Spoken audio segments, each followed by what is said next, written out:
Agricultural Distress. A Pastoral Report. By Thomas Hood. One Sunday morning, service done, Mongst tombstones shining in the sun, a knot of bumpkins stood to chat of that and this, and this and that. What people said of Polly Hatch, which side had won the cricket match, and who was cotch'd, and who was bowled. How barley, beans, and taters sold. What men could swallow at a meal, when Bumpstead Youths would ring a peal, and who was taken off to jail, and where they brewed the strongest ale. At last this question they address: what's agricultural distress?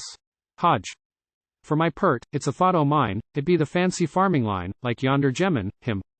I mean, as took the Willa nigh the green, and turned his cattle in the wheat, and gave his porkers hay to eat, and sent his footman up to town, to ax the lawn and gentry down, to be so kind as make his hay, exactly on St. Swithin's day. With consequences you may guess, that's agricultural distress. DICKON. Last Monday morning, Master Blogg calmed for to stick our bacon hog. But HODGE he cocked a knowing eye, as if he twigged the reason why, and dodged, on such a dance, he didn't give the noose a chance. So Master Blogg at last lays off, and shams a rattle at the trough, when swish in bolts our bacon hog atwixt the legs o' Master Blogg, and flops him down in all the muck, as hadn't been swept up by luck. Now that, accordin' to my guess, be agricultural distress, Giles. No, that aren't it, I tell flat. I say bring a worser case nor that. Last Friday week, I takes a start to Reading, with our horse and cart. Well, when I say set the taters down, I meets a crony at the Crown, and what betwixt the ale and Tom, it's dark afore I starts for home. So whipping hard, by long and late, at last we reaches nigh the gate, and, sure enough, there Master stand, a lantern flaring in his hand. Why, Giles, says he, what's that, unthere? Yond, chestnut horse bean't my bay mere.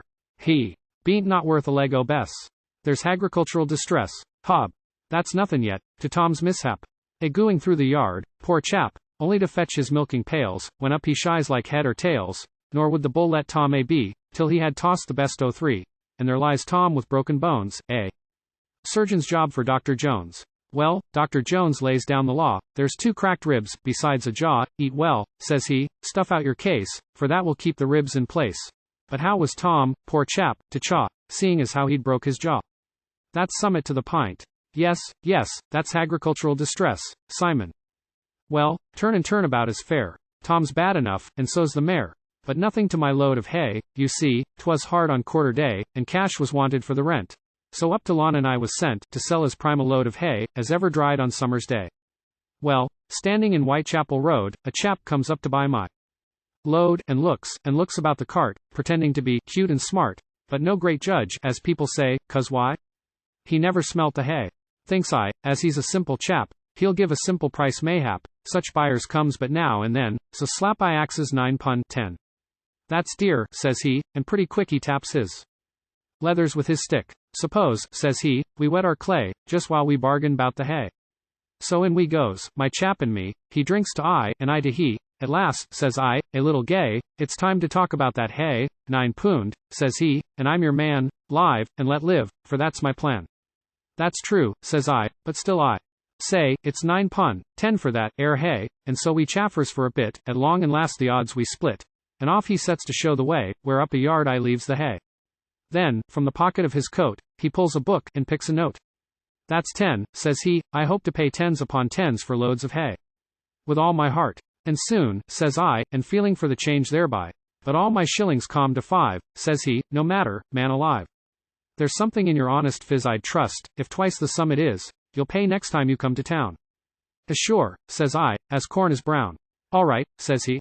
Thinks I, huzza, he's got no bargain of the hay. Well, home I goes, with empty cart, whipping the horses pretty smart, and whistling every yard away, to think how well I'd sold the hay, and just cotch'd Master at his greens and bacon, or it might be beans, which didn't taste the worst surely, to hear his hay had gone so high. But Lord, when I laid down the note, it stuck the victuals in his throat, and choked him till his face all grew like pickling cabbage, red and blue, with such big goggle eyes, odds nails. They seemed coming out like snails. A note, says he, half mad with passion, why, thou damned fool.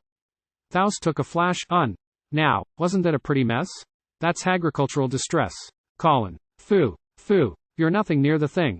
You only argy in a ring, 'cause why? You never cares to look, like me, in any larn book, but shallards know the wrong and right of everything in black and white. Well, farming, that's its common name, and agriculture be the same. So put your farming first, and Next distress, and there you have your text. But here the question comes to press, what farming be, and what's distress? Why, farming is to plow and sow, weed, harrow, harvest, reap, and mow, thrash, winnow, sell, and buy and breed the proper stock to fat and feed. Distress is want, and pain, and grief, and sickness, things as wants. Relief. Thirst, hunger, age, and cold severe. In short, axe any overseer, well, now, the logic for to chop, where's the distress about a crop? There's no distress in keeping sheep, I likes to see 'em frisk and leap. There's no distress in seeing swine grow up to pork and bacon fine. There's no distress in growing wheat and grass. For men or beasts to eat, and making of lean cattle fat, there's no distress, of course, in that. Then what remains? But one thing more, and that's the farming of the poor. HODGE, Dickon, Giles, Hob, and Simon. Yea, aye, surely, for sartain, yes, that's agricultural distress.